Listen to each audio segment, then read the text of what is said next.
Hugues et Fraternité, je reprends mes petites interviews sur la recherche de la fraternité. Aujourd'hui, je suis avec Robert, avec qui je viens de partager un petit moment fraternel. Et du coup, je vais lui poser mes 4 questions que j'avais arrêté de poser. Robert qui est diacre à l'église de Nantes, d'ailleurs, je le signale, et qui a un bon ami que je connais depuis peu de temps, mais que je considère comme un bon ami. Robert, qu'est-ce que ça veut dire pour toi la fraternité ? Alors la fraternité, d'abord la base de la fraternité, je pense que c'est quand même l'amour, mais pas forcément l'amour désuet ou futile ou léger, c'est l'amour profond.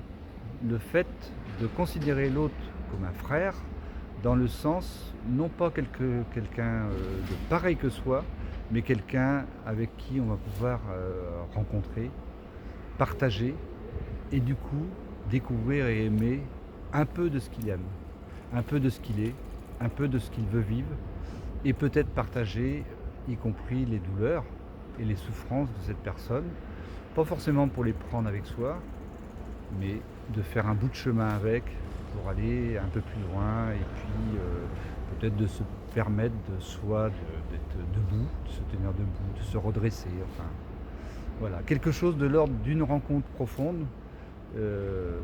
C'est pas les bisounours, mais c'est quelque chose de voilà, à peu près. Ok. De toute façon, t'inquiète, comme je disais à tout le monde, il n'y a pas de bonne ou mauvaise réponse. Non. Du coup, ma deuxième question, c'est la fraternité, pourquoi ? Ah.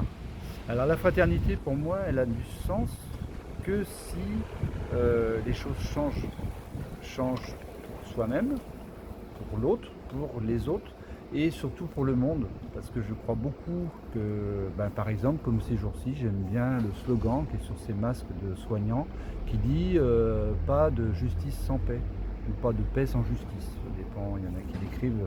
Je crois beaucoup le fait que si une fraternité, c'est pas les riches, les pauvres, les machins, etc.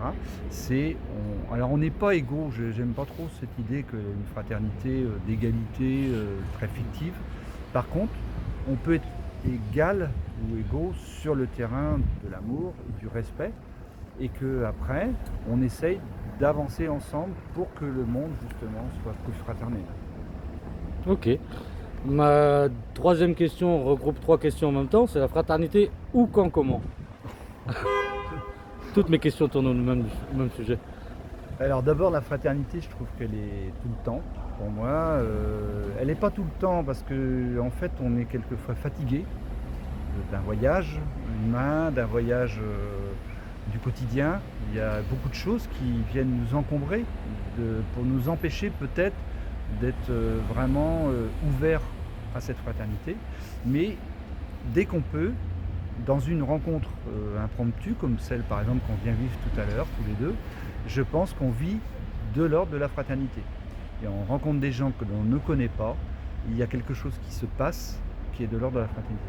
Par contre, c'est peut-être une fraternité un peu éphémère, c'est-à-dire qu'elle ne va pas durer, mais chacun repart avec quelque chose d'une richesse et la vie va s'enrichir au fur et à mesure et va devenir quelque chose de plus. Il y a des fraternités qui sont beaucoup plus longues, plus belles, par contre ils demandent aussi de la fidélité. Et ça, c'est plus difficile, parce que des fois, son frère, on est partagé, parce qu'on se dit, il m'énerve, voire il m'emmerde, voire c'est difficile. Donc là, il faut tenir dans cette fraternité. Ça demande non seulement du cœur, mais de la persévérance, en croyant que, évidemment, le plus important, c'est que si cette fraternité, elle tient, elle va redevenir non seulement comme avant, mais plus forte. Ok. Et la troisième question, c'était quoi ? C'était la troisième, celle-là, j'en ai une quatrième. Après, je suis assez d'accord avec toi, sauf que pour moi, la fraternité, c'est dans la durée où ça n'a pas de sens. Ah, Ouais. alors ça c'est un débat. Ouais, je ne veux pas rentrer dans un débat, je vais juste poser ma dernière question qui est, pour moi, là, même si en ce moment c'est assez flou dans ma tête, pour moi, la fraternité, ça a vraiment un rapport au partage. Et du coup, ma dernière question, c'est quel conseil tu aurais à donner à quelqu'un qui pense n'avoir rien à partager, mais qui voudrait partager ? Alors il y avait une phrase, alors ça c'est plutôt un peu d'église, mais qui disait qu'on n'est jamais trop pauvre pour n'avoir rien à donner. Et je trouve que cette phrase est très importante Parce qu'effectivement, il y a beaucoup de gens dans notre société qui crachent très facilement sur les pauvres.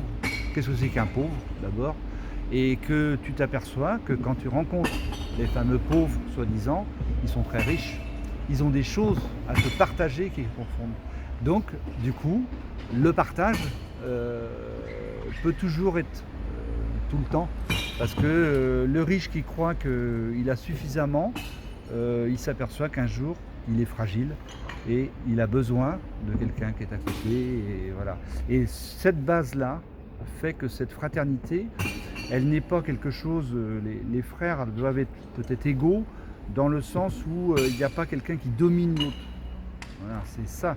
Il ne peut pas y avoir de fraternité s'il y a de la domination dans plein de domaines, enfin dans tous les domaines d'ailleurs. Ok, bah, merci beaucoup En de tout cas, cette interview. T'es un vrai frère pour moi. Merci Robert. Et une petite vidéo de mon autre frère Feta. Frère de sang. Voilà. Bah allez, Hugues et fraternité tout le monde.